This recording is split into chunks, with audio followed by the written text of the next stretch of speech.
Hi everybody, my name is Ryan Brown and I am an alcoholic.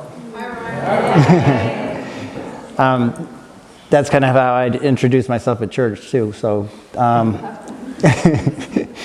I was born and raised in Farmington, Utah. For those of you that don't know where that is, it's Lagoon Town, that way. And I grew up in a great family. Like my story is, my mom was always there. My dad was constantly in and out of different jobs. He was always trying to find the next hustle. Wasn't an alcoholic or addict that I know of, but always job to job to job to job. And my mom, she's always been this independent woman that just, oh, fine, I'll do it myself, you know. And so she started this billing company that I worked with from the age of 12. I was licking stamps and sending statements to patients, and had a really good childhood, like nothing to complain about. I remember when I first talked to a counselor, and she was hell-bent on making sure that I drummed up my childhood trauma. And I'm like, it just doesn't feel right. There's nothing there she's like, no, you're just hiding it. And I said, I'm honest, I don't think there's anything there. And I still believe to this day, there's nothing there. What happened with me was, I didn't know about drugs or alcohol all growing up until I was a basketball player. I played basketball at Viewmont High School. And I was supposed to go to Davis High School, but the kid that played my position, his dad was the vice principal. So I knew I wouldn't play. I might make the team, gonna ride the bench all 3 years, I'll go to Viewmont. Well, when I got to Viewmont, it was a different scenario, different set of friends, same house that I grew up in, but whole new set of friends. And being on the basketball team, we kind of hung out together, and everybody drank, everybody smoked weed, and I was the only one that was like, whoa, what is this? I remember going to a Grateful Dead concert, because I legitimately liked Grateful Dead. And we went to the concert. I know, usually people are like, you sure you weren't high? Because have you heard it? Have you heard it sober? And I was like, I had this big Yukon that we were going to the concert at, and I smelled this smell, and I was like, what in the world is wrong with my car? And my friends were in the back hotboxing my car. And I'm like, what do I do? What do I do? Because I grew up where drugs and alcohol weren't a part of anybody's story. I knew that people were doing it, but all those people were in Salt Lake, or all those people were in Ogden. And yeah, I'm serious, man. That's exactly what it was. And then when I went to Viewmont, all of a sudden I was quickly exposed to it. And I remember having this really strong resolve that I will never, ever touch that, because they look stupid. They're so stupid. They look dumb doing it, and they act stupid doing it, and I don't want any part of it. And so I was always the designated driver, which I was cool with. And my friends loved it because they never got pulled over, you know? So it was this thing where I grew up kind of a perfectionist. So I'm the firstborn of my family. And I remember my mom always saying, you've got to be the example. So I was, okay, I'll do that, right? So I always want to be the example for my brother and sister. And then I'm LDS, so I was born and raised in the church, and I went on a 2-year LDS mission, got home, found the love of my life, Sarah, and we got married in the temple. And for those of you that don't know the LDS faith all that well, it's checking all the boxes. Right? It's doing the perfectionist thing. It's making sure, okay, this is my passport to heaven. And I thought, I'm doing all the things. I did all the things. Now I just have to, what the church calls, endure to the end. You do all the check boxes and then just hang on, right? And apparently I'm not very good at hanging on. I'm not very good at enduring. But that's okay. Because what happened was, I was actually... I took a young men's group to go snowboarding, because I was always the fun one. I'm still the oldest 14-year-old you'll ever meet, for sure. So I went snowboarding, and I was always wanting to go hard in the paint, and I was doing tricks and stuff, and it was night skiing. And I was on my snowboard and did a 50-50 on a rail, and the rail had iced over.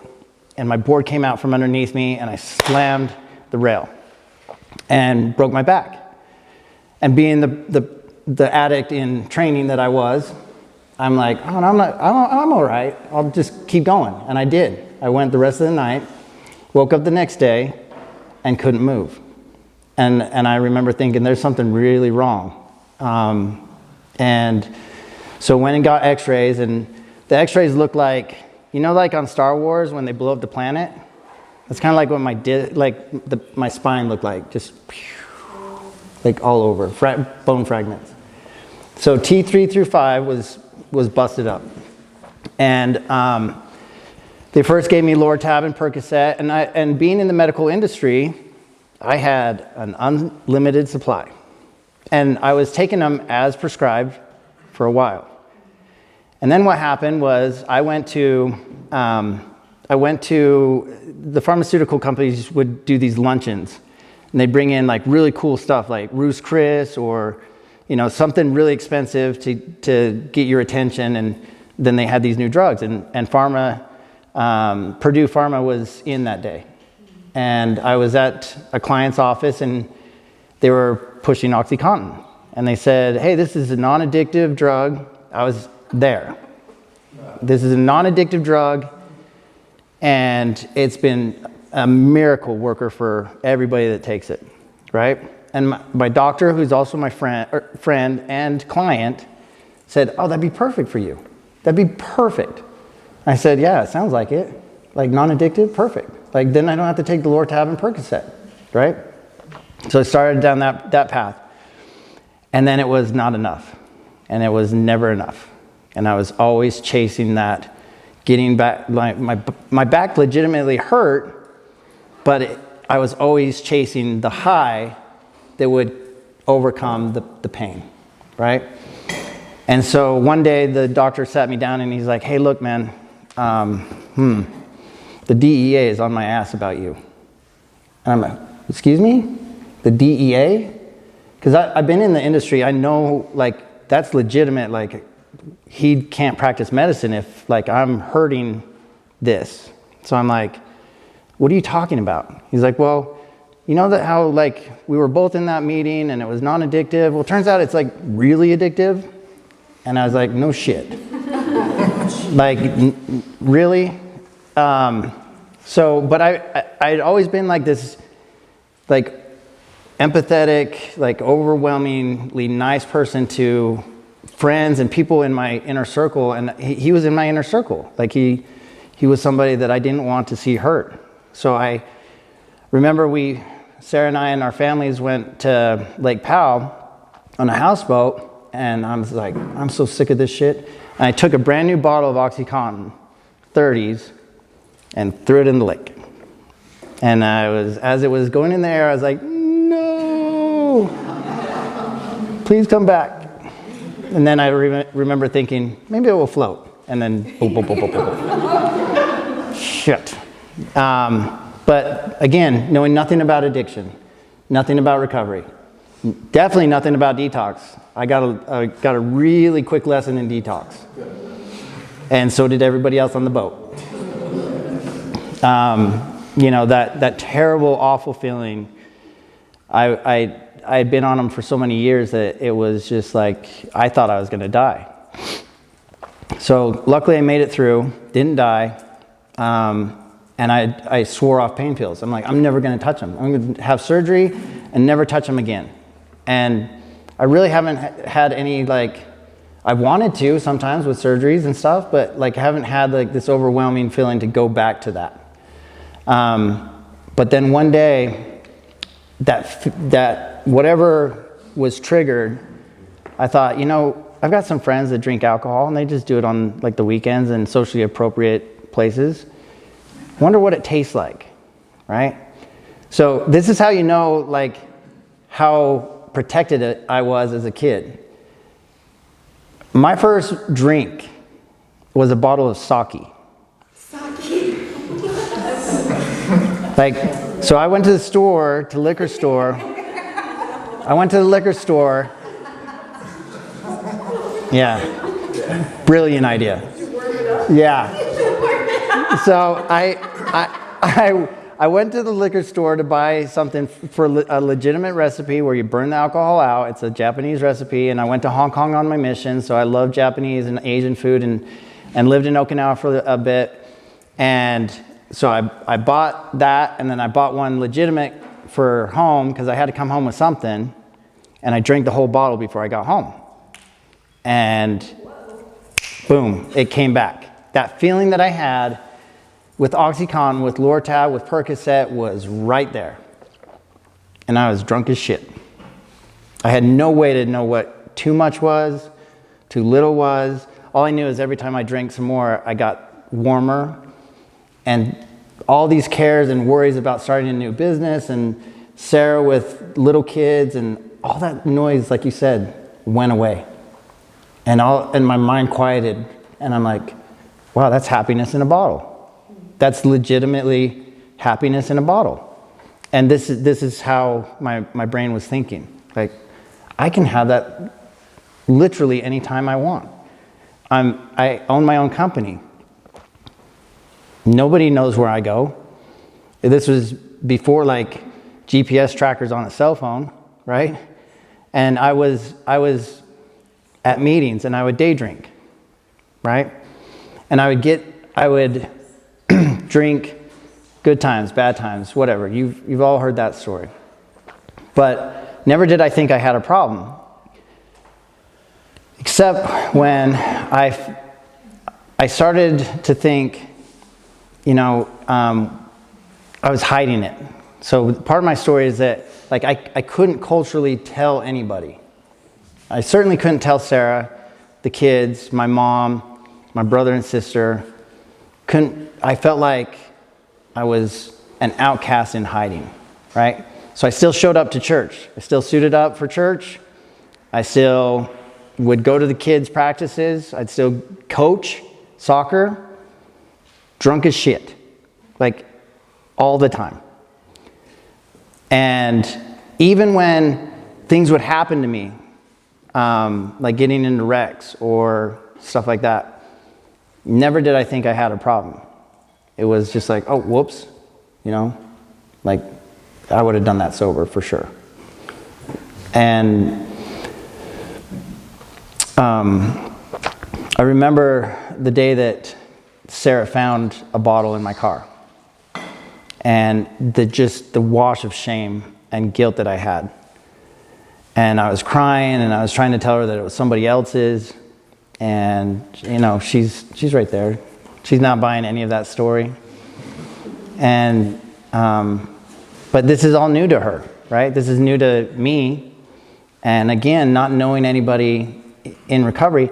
The funny thing is what I do for a profession is actually help places like this get in network with insurances so that more people can access care, right? So I'd worked with Valley, Odyssey House, like all the names that you've probably heard of. I was their guy for contracts. And even when you think, okay, well, he knows what RTC is and IOP is and PHP, nope. Didn't really understand, didn't need to.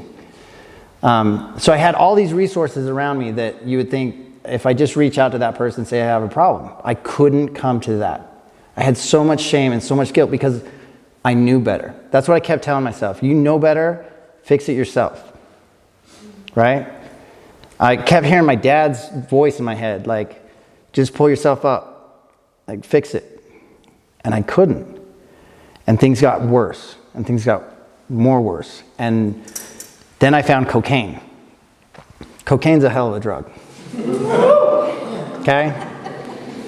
Turns out when you're an alcoholic, cocaine can make you look sober for a second. Right? Yeah, appropriately a second. Yeah. And I was at a bar day drinking, and this guy's like, oh, dude, you were way too drunk to drive home. I'm like, oh, I do it all the time. He's like, no, but check this out. So I had cocaine. And I came home, and I'm like, ooh, I'm like not passing out on the couch. I'm like, right? So then it was like alcohol and cocaine were my thing. And then Sarah and I had planned this trip with 2 other couples to New York. And it was this big deal, right? 2 other couples going with us. We're going to spend the weekend. And this is when Hamlet tickets were outrageous and you couldn't get them. We had Hamlet tickets. We had Yankees tickets behind home plate. We had like the steakhouse that needed like 3 months in advance reservations. And I play soccer, I still do, and I had played in an outdoor league that day. We were taking the red eye to New York, and it was like in the middle of July, and we only had 9 guys show up, so we didn't have any rest or anything. So I was dehydrated, and I had been drinking all day. And then I drank some more. And then I got on the plane. I'm like, man, this is the red eye. We're going to be in New York at 4 o'clock in the morning. I better get to sleep. And so then I drank some NyQuil and more booze in the back. I would go and tip the flight attendant crazy amounts of money, and they just load my pockets, and I go to the bathroom and drink it all. And yeah, that was a great plan, right? Well, what happened was we got to New York, and I'm like, shit, I got to wake up. Well, being the alcoholic that I was, I thought it was a good idea to walk through TSA on the plane, pockets loaded with cocaine. And guess what? I made it through. So when I landed, I had copious amounts of cocaine to get back to normal, right? And so I did that. We started going on a walk. Nothing's open in New York City at 4 in the morning. So we decided to walk around Central Park. The sun was up, and I have a heart attack. The world just starts spinning. I'm like, oh no, I'm in trouble. And then the next thing I know, I wake up in an ambulance, and I've got, oxygen and leather straps on, and I'm headed to Mount Sinai. And Mount Sinai, for those of you guys that remember, was 9/11's like #1 hospital, right?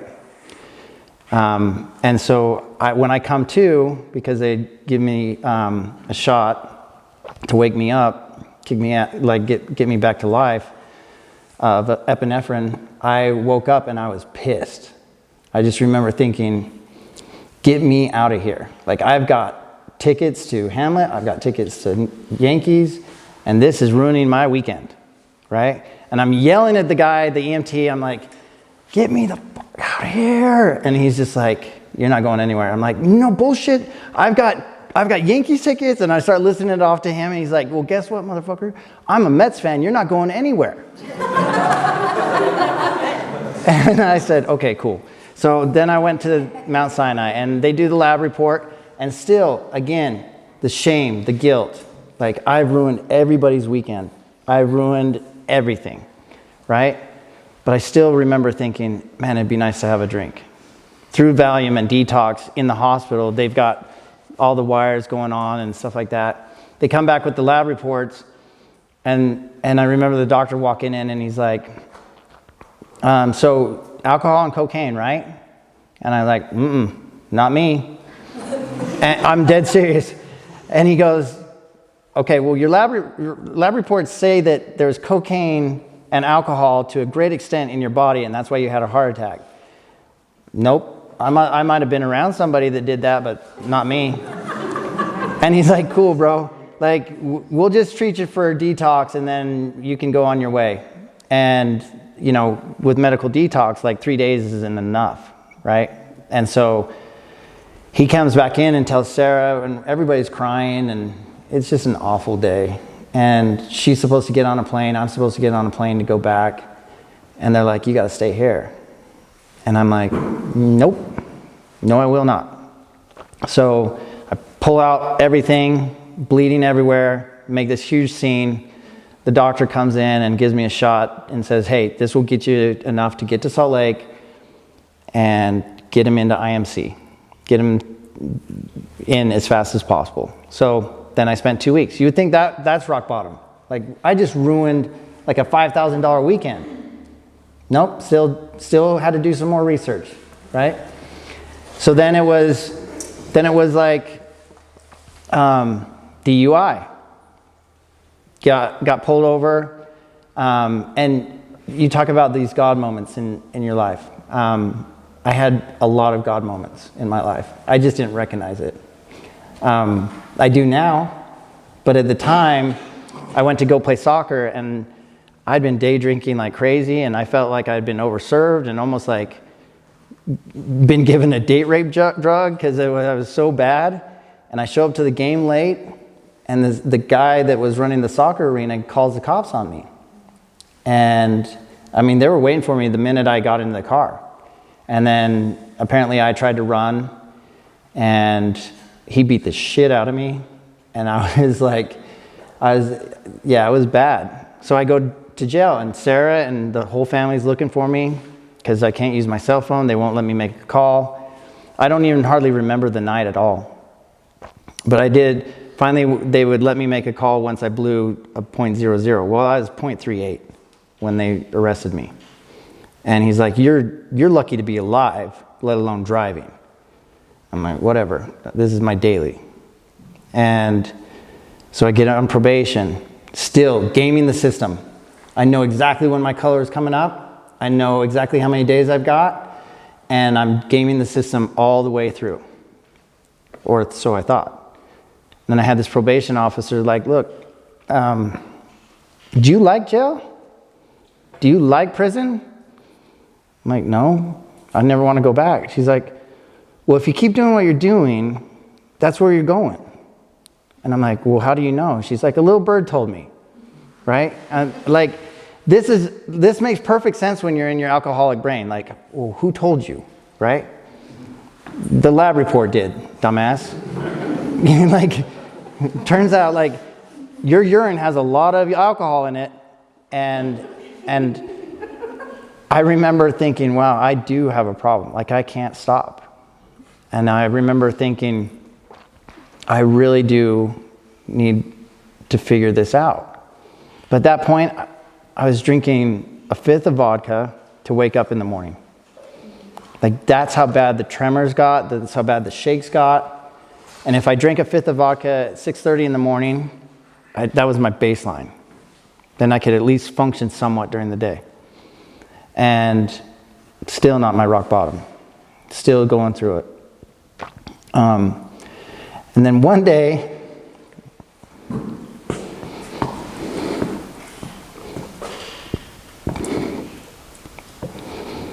somebody shows up in my life that's here tonight. And I knew John in his addiction.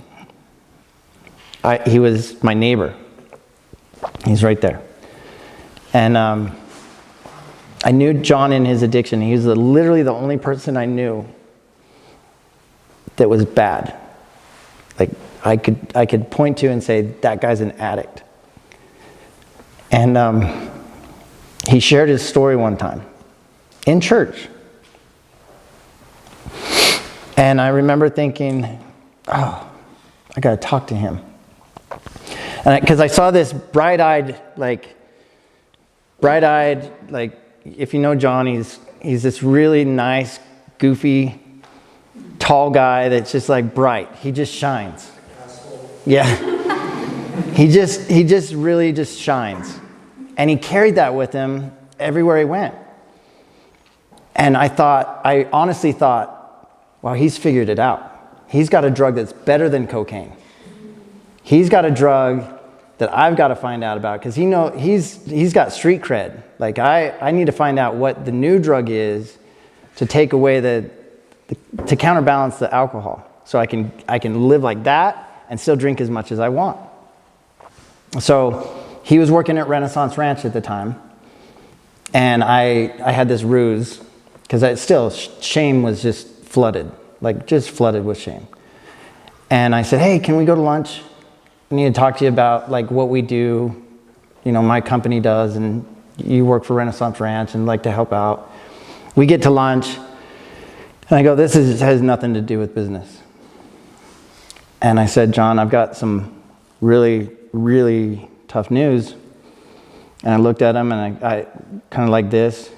And I remember just thinking, man, he's just going to lay into me like everybody else had done. My mom at that point, Sarah, the kids. And I said, man, I think I'm an alcoholic.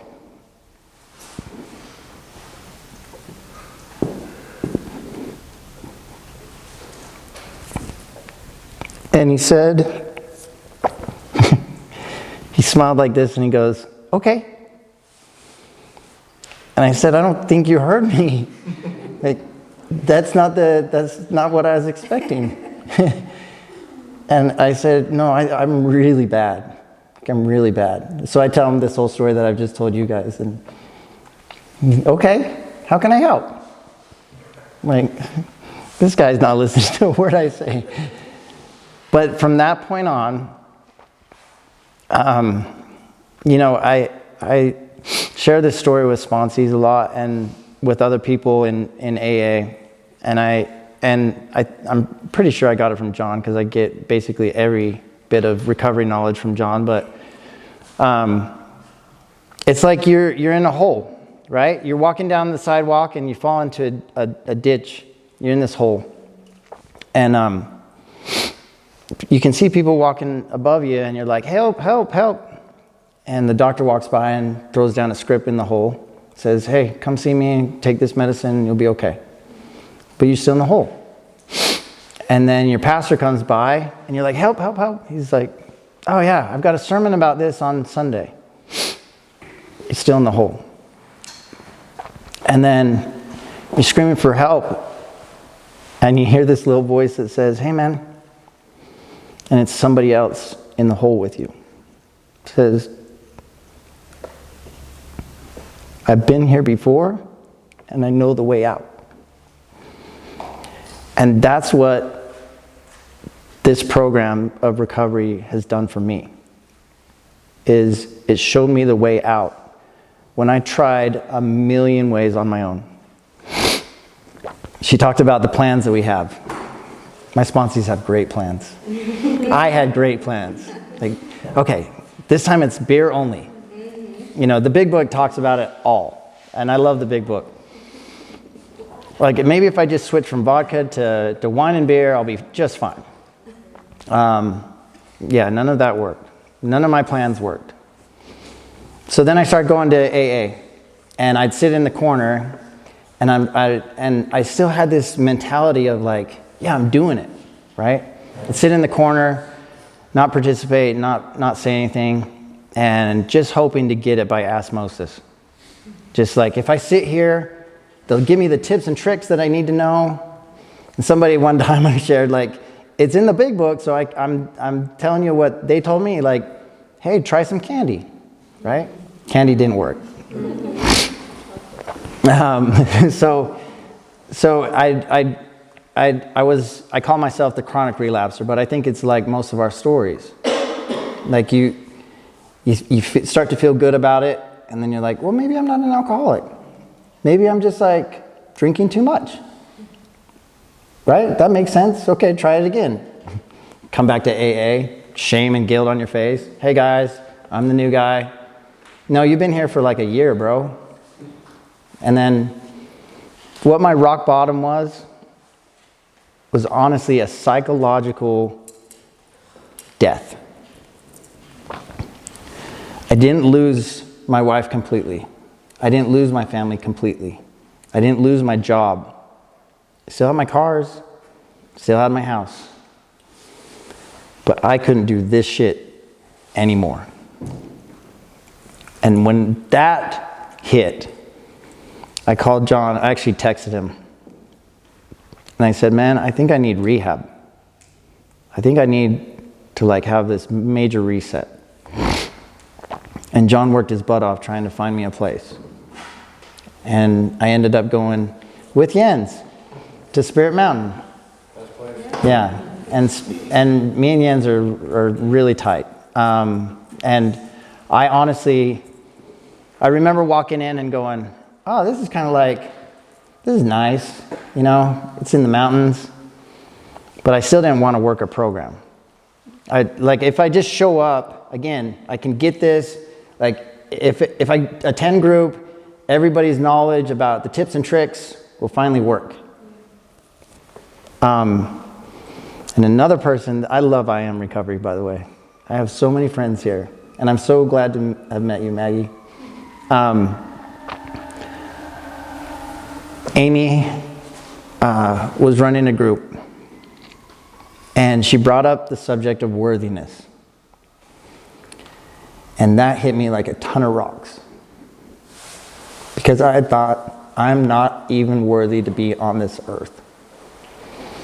There's multiple times where I thought suicide was just an easier option. And that's when the healing began. When she told me that you are worthy as you are. Because I'd grown up knowing better. I knew better. I couldn't do better. And that was the start to working a program. And for me, doing the 12 steps of AA is what I do. It worked for me. It does work for me. It's working for me.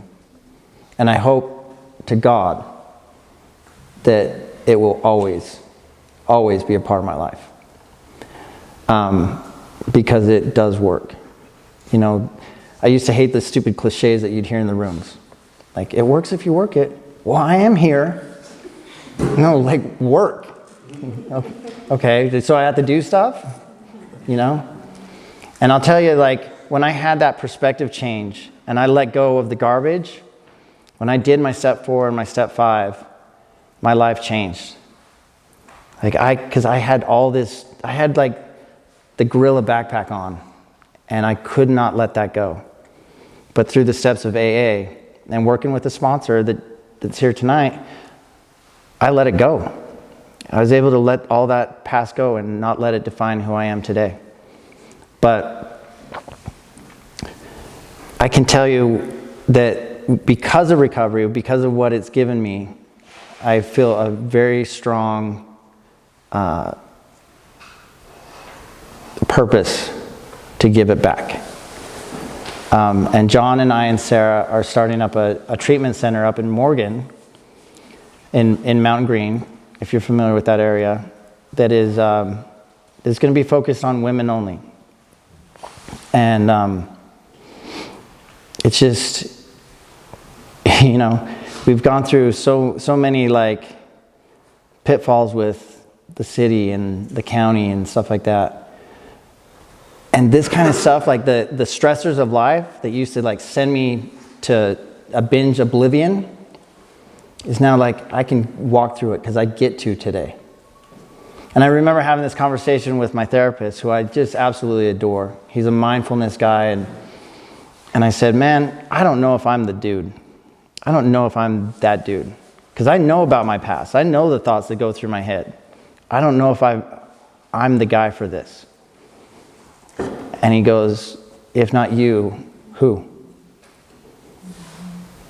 And I started to bawl, and I was like, get over yourself.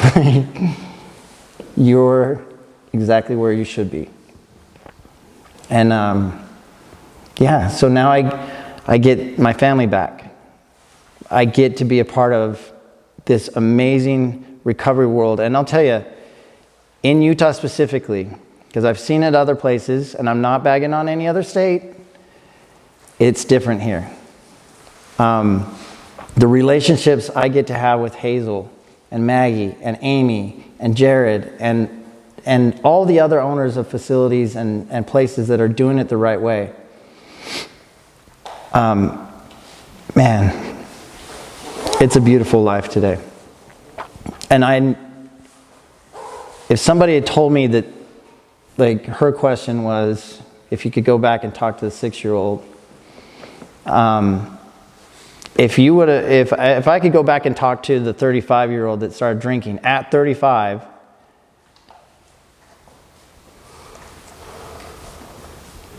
I don't think that 35-year-old would believe it. And that's all I have to share.